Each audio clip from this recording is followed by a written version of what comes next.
Magandang gabi, ako po si Soned. Nandito po ngayon ako sa bayan ng Imus.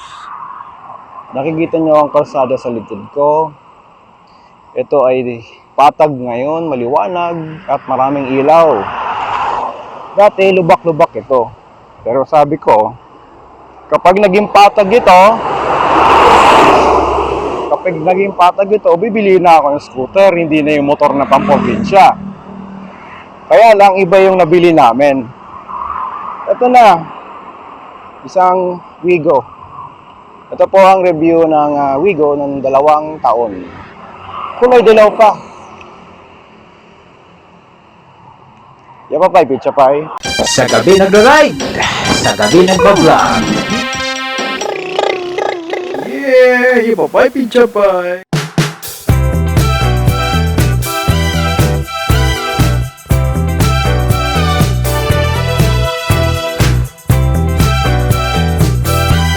Marami na nga ang bumili nitong kotseng ito. Pati kami bumili na rin. Siyempre, 2 taon na ito. Ito ang ating walk around dito sa ating kulay dilaw na Wigo. Ako po si Soned at tara na!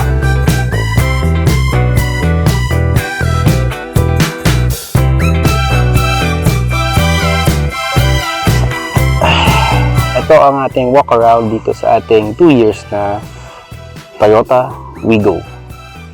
Tara, simulan na natin ang walk around.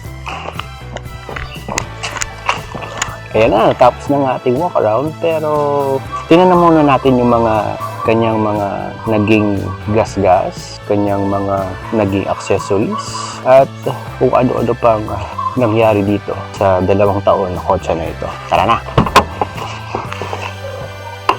Bakit pa kayo bibili ng Rolls Royce?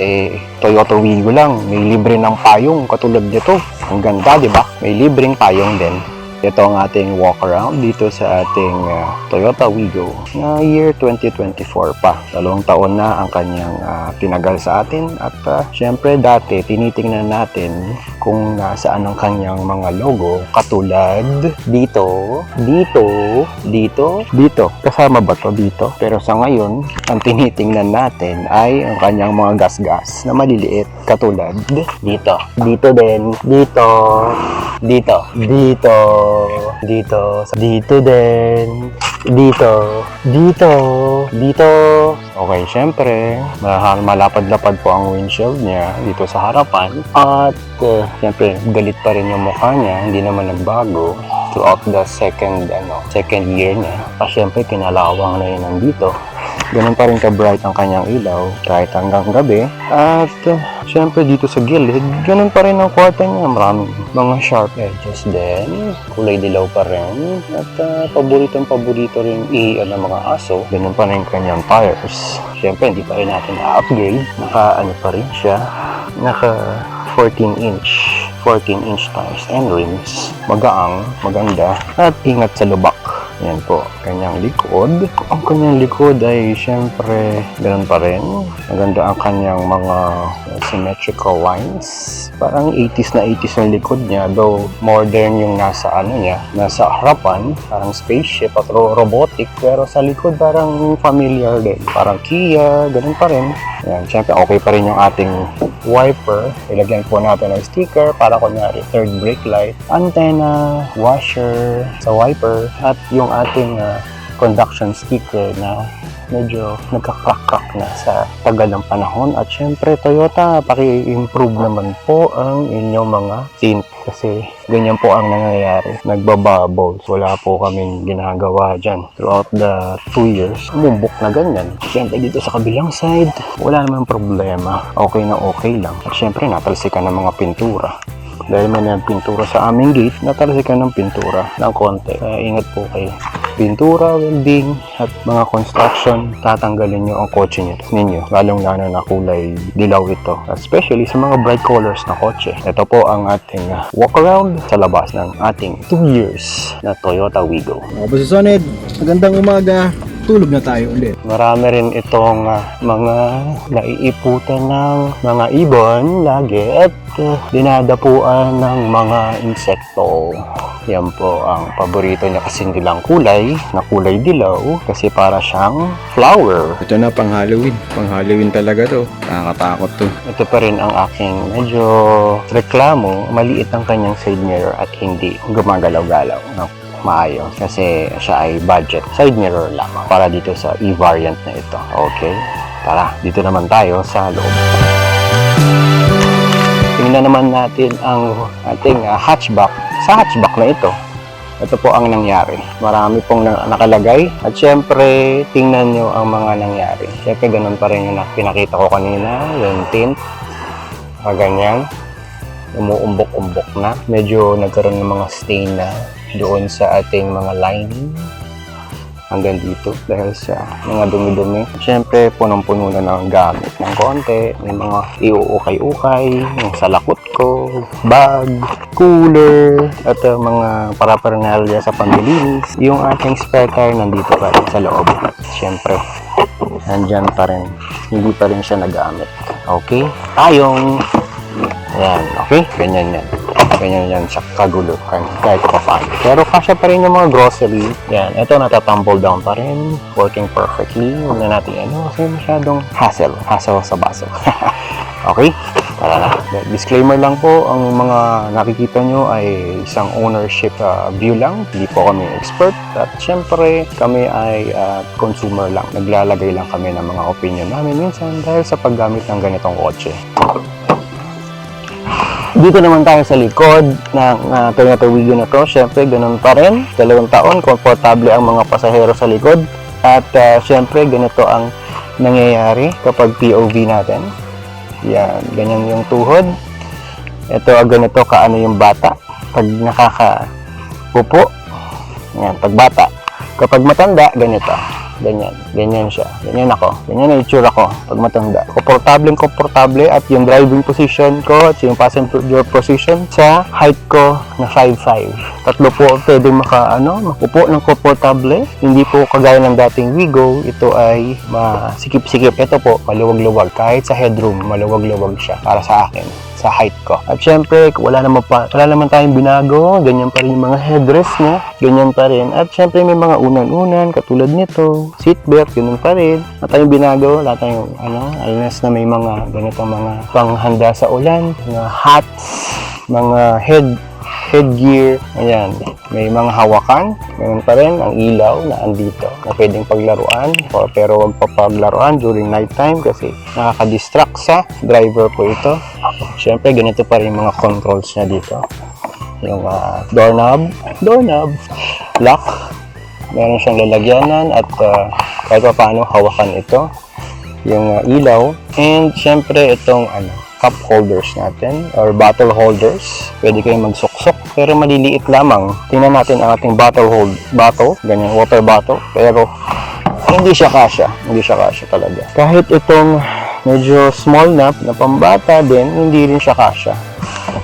Ayan, hindi rin siya kasya. Pang mineral water lang na maliit ang kasya dito. Dito, yan, may bottle holder na ganyan. Okay, malambot pa rin yung kanyang upuan. Hindi nag-fade out ang kanyang pagkakalambot. Okay na okay. At syempre, kapag nandito ka, medyo one piece itong upuan na ganito, parang racing. At syempre, hindi mo kita, gaganon ka pa para POV shot. Ganyan. Yung mga windows, maliit ng konti kapag sinarado. Ganyan po. Nagpapawisan na po ako. Doon naman po tayo sa kabila. Ayan pa, ititsapay. Siyempre, walang third row seat, kaya jump over tayo dito sa front row na kung saan uupo yung driver.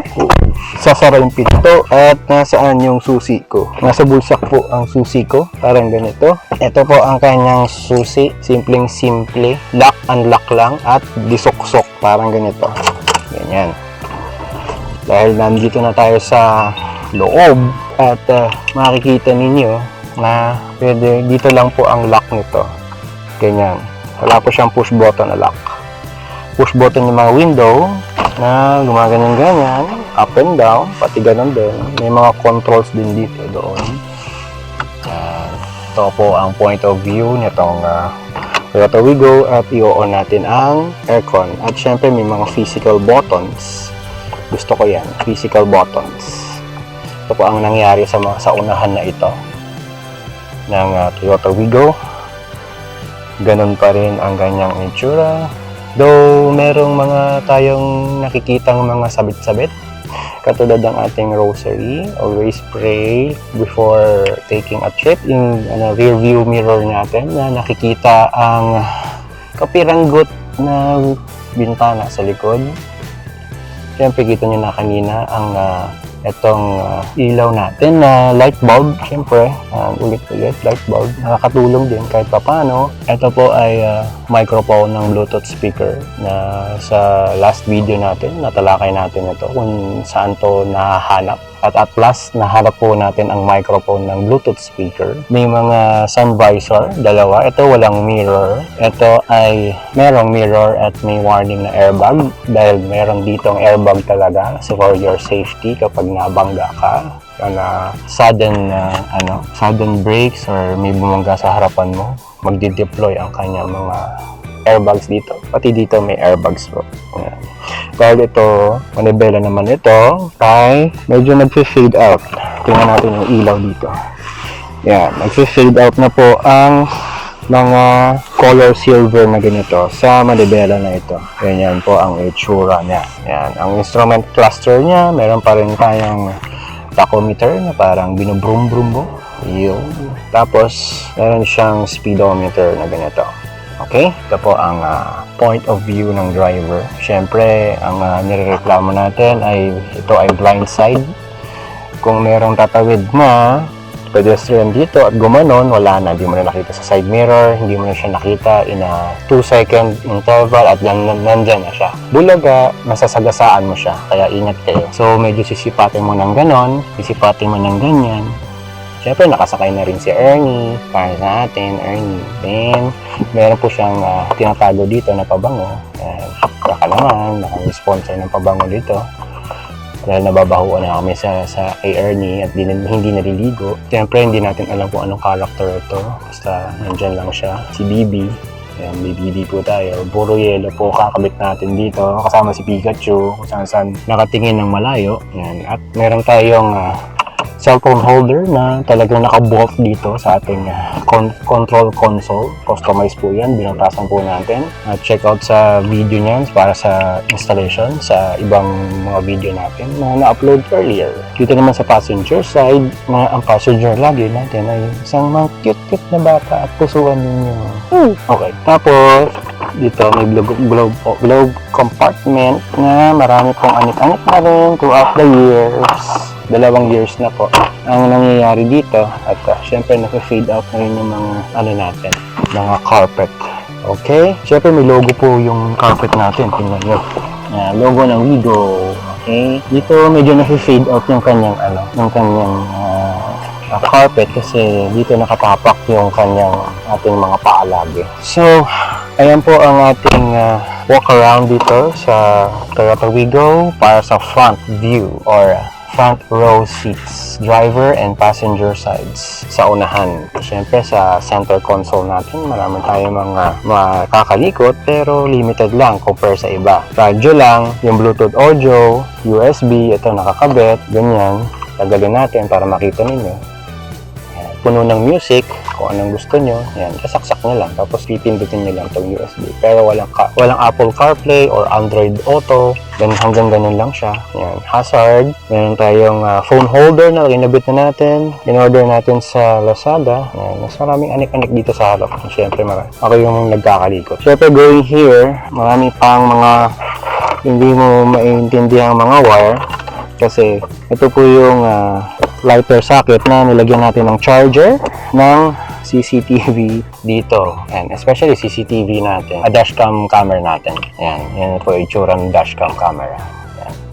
Meron po siyang memory card. Tapos, yan ay meron ding sa rear view na camera. Alright? Na ito, nakita natin. Flashback konti. Tapos ito, may mga charger, fast charger. Siyempre, kapag malayo ang biyahe, kailangan natin mag-charge ng mga phones. At syempre dito sa center console nito, ang namumugad ng mga kung ano-anong mga anik-anik.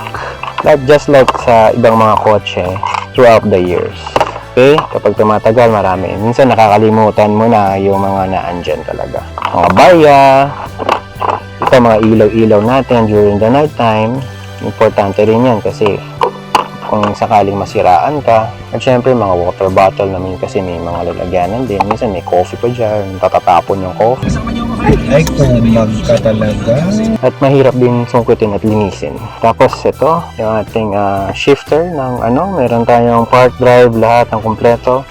At nakakaahon naman tayo sa mga matatarik na mga parking lot at mga pakurbadang mga bundok.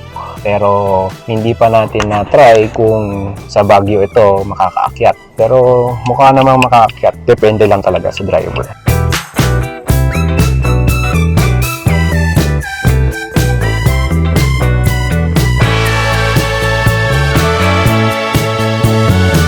Okay, dito naman tayo sa engine bay. Titingnan natin. Sana hindi tayo mapasok. Sana hindi po tayo mapasok sa ng engine bay. Kasi naka-on po ito ngayon. Para marinig ninyo ang ASMR. ASMR. Ito po ang inside ng 3-cylinder 900cc or 1.0 ng Vigo na ito. Ito lang po ang kinakalikot ko dito. Yan lang. At minsan inaalala ko rin yung radiator. Pero sa pagkakataong ito, huwag niyong pong bubuksan ng radiator top nito. Kasi mainit po ang buong sistema. Meron siyang maliit na baterya na hindi ko alam hanggang ngayon kung anong size nito. Pero susukatan na lang natin next time. Yung mga dito nagtago yung pusa. Lalagyanan po ng shocks yan. Fuse box. The normal hustle and bustle. Alternator. Engine bay. Engine. Lahat ng mga po ng mga basic na pananaw lang natin ang gumagamit na madali pong i-maintain ito, sabi nila. At mukha namang okay. Tignan natin ang mga coolant natin kung okay. Yeah. Yun naman siya, full naman, tama-tama lang. Madaling makita. At syempre bukas doon. Yun lang wala siyang kung sakaling wala siyang cover din sa ilalim. Kung sakaling may tumamang bato, may transmission agad siya. Hindi ko alam kung anong naan doon. Yan, may fan para sa aircon. Yan po ang itsura niyan kapag nakabukas ang engine bay ng kotse na ito. At dito sa pagkakataong ito, sasarado na natin kasi sa test drive naman tayo lalarga.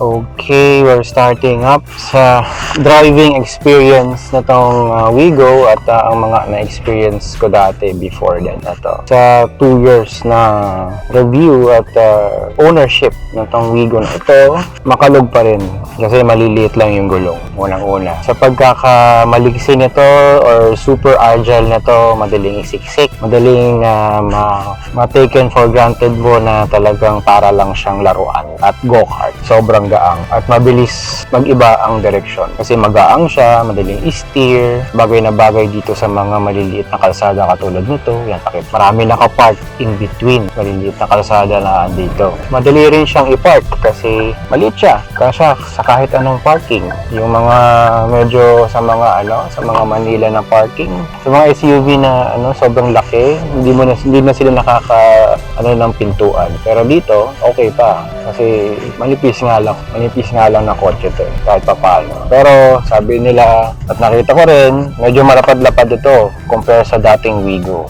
Dating Wigo pa. Sobrang nipis. Saka sobrang ikli. Yun ang mga naging advantage. Disadvantage, syempre, wag niyo pong ilalagay sa lubak ito. Kasi makakaldagan kayo. At saka baka masira yung mga shock absorber tsaka ngala-ngala niya. Flimsy at mukhang plastic. Yan. Pero okay lang. For a budget family car, okay. For 2 years, this is our family car and hindi siya na-fail sa kahit anong purpose na pwede namin ibato dito. Just giving us point A to point B and gasoline consumption is way cheaper or way far sa expectations namin.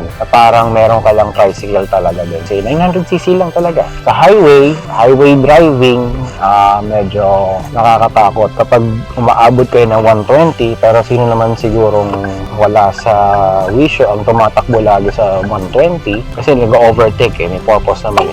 medyo nakakatakot ito kasi nagwo-wobble-wobble. Ewan ko lang dahil hindi siya naka-lowered, hindi siya nakalapad yung gulong para maging stable kahit papano. Usually, dapat kapag medyo nag-i-increase ka na ng mga speed, modify mo dapat yung shocks mo, yung center of gravity mo. Pero ito hindi. Nandun pa rin siya na hanggang ganun lang na speed ang kanyang dapat makaya. Huwag na nating abusuhin. Ang feeling ko is pag nagkamali ka ng kabig, yung ganun, magta-tumble down siya. Mabaliktad ka mag-isa sa highway. Kaya hanggang 80 to 100 lang talaga. Nire-recommend ko sa stock shock, stock everything na pagpapatakbo nitong Wigo na ito. Ayan. Kung gusto nyo i-modify or kung gusto nyo taasan yung speed, i-modify ninyo para akma-akma yung kanyang takbo at napaka-stable for sure. Kasi iba naman narinig ko in the community of usage of the Wigo, Toyota Wigo, ganun ang ginagawa nila. Yan ang pinakagusto ko throughout the years. 2 years paggamit, itong CVT transmission niya, though may delay ng konti kapag tinatapakan mo at gusto mo maka-top speed agad ng 60 sa mga ganitong kalsada, hindi siya na bibigo. Babagal nga ng konti pero smooth ang kanyang shifting, hindi yung at syempre dahil CVT andun na rin yung pagka-economical ng kanyang pagkonsumo ng gasolina kasi hindi siya nagre-rev. Para siyang feeling ko na parang electric car yung pagtatakbo niya. Automatic CVT is the way of the automatic transmission as I believe it, as I can experience it. Siguro at sabi nila matibay daw at it can last for many years compare sa traditional automatic transmission na marami siyang parts, marami siyang kailangang i-maintain. At syempre yung maintenance din nito okay, change oil, wear and tear tires, hindi siya mahal, okay siya, hindi siya mahal compare sa mga SUV, sa mga sedan. Yan, medyo mahal na yung mga presyo ng mga wear and tear, mga filter. Pero dahil nakakasa pa siya, kinakasa natin, medyo nandun pa siya sa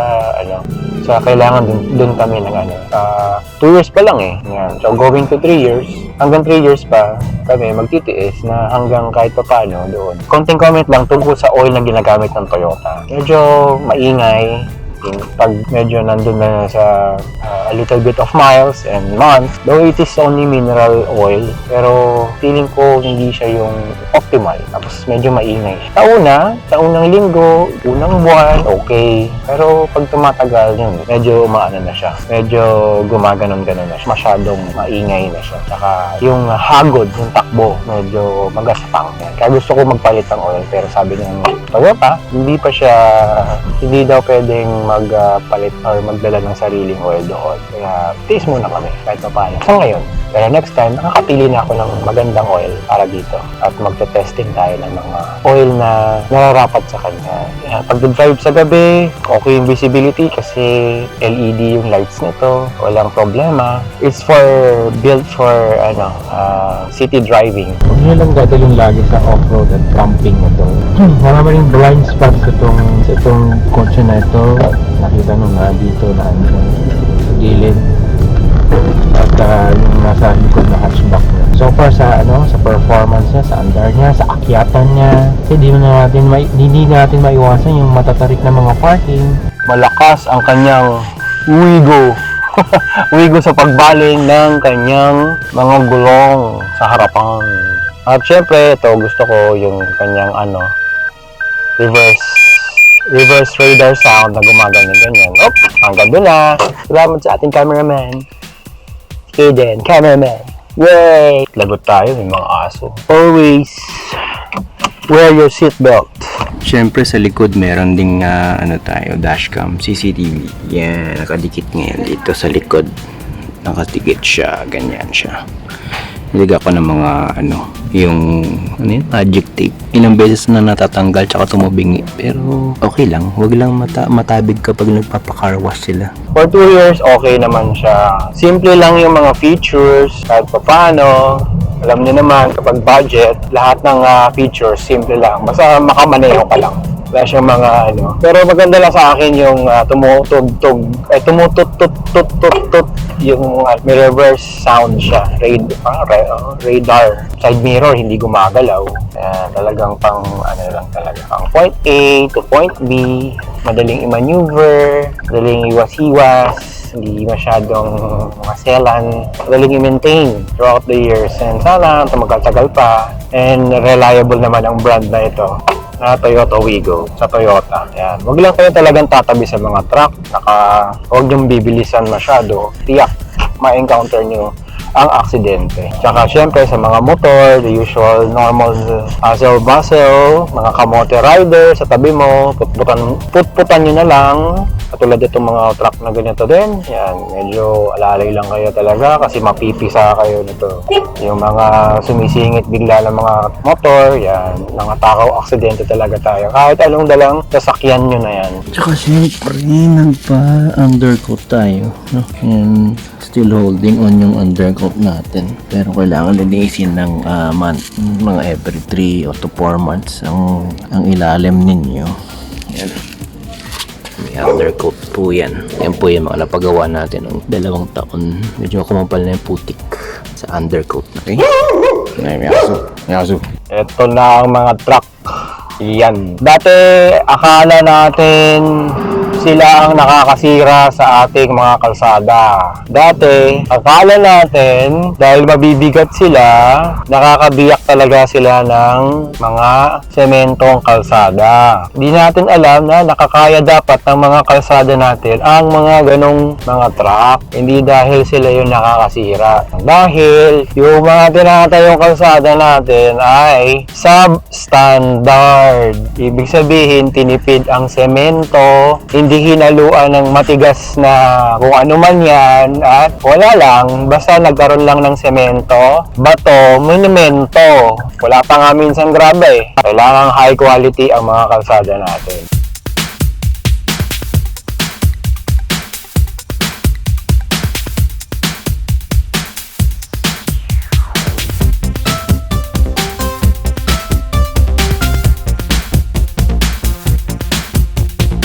Ang tanong, bibili ba kayo ng ganitong kotse? Toyota Wigo na 2024, second hand, or brand new, or sa susunod na generation? Samahan niyo ako sa mga review ng ganito.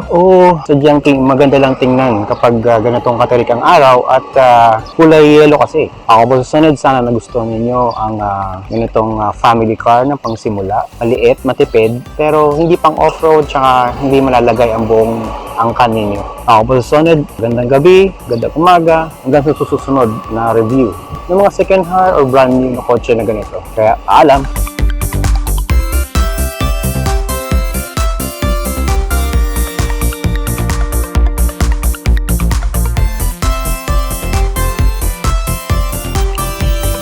Mainit ba sa mga lalamunan ninyo? Mainit ba sa mga nararamdaman ninyo? Kaya ngayon, uminom tayo ng malamig na ice cream sa gitna ng init ng araw. Ako po si Soned, uhaw na uhaw. Tapos lang natin ang shooting sa video na ito. Salamat sa mga nag-sponsor nito, kung may sponsor man. At sa mga pinagbilan namin, yung baka naman, sa mga dinaanan namin, pinaggasolinahan namin, tapos ang dami kong dala. Sinarahan nila ako. Nakalakba. Si Kitty. Hello, Kitty. Ang pusang pagala-gala. Ayun, nagugutom na ako. Lunch break na namin.